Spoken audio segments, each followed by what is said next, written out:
Il n'y a pas de Palestiniens car il n'y a pas de peuple palestinien.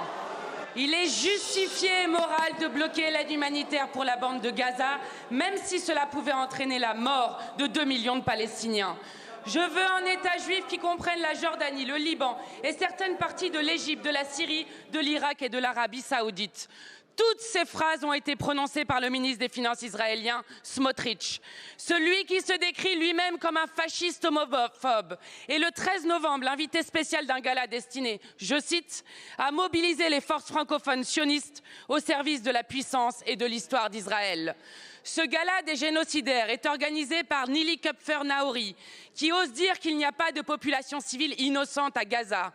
Puissent les cris effrayés d'enfants frappés et déchiquetés par les bombes vous faire comprendre son inhumanité. Mais votre gouvernement, monsieur le Premier ministre, estime que le ministre Smotrich est bienvenu en France.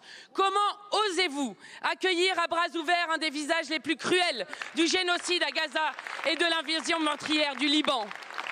Dans la France de Macron, les personnes qui défendent la paix et parlent la langue du droit international sont poursuivies pour apologie du terrorisme. Mais quand un responsable de plus de 43 000 morts, dont 14 000 enfants, vient à Paris pour faire l'apologie réelle du génocide, vous lui déroulez le tapis rouge.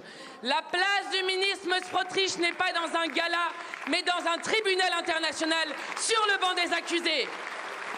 Monsieur le Premier ministre, ne voyez-vous pas que la France se déshonore à autoriser ce sinistre personnage à célébrer ici son œuvre de mort? Puisqu'il vous faut poser des actes, commencez au moins par interdire aux génocidaires de parader à ce gala de la honte. Que résonne jusqu'à vous la question puissante du grand poète Mahmoud Darwish. Si cet enfer pouvait cesser 5 minutes, je dirais presque 5 minutes seulement, pour l'unique chose à faire avant de me préparer à mourir ou à vivre. Merci beaucoup, Madame la Présidente.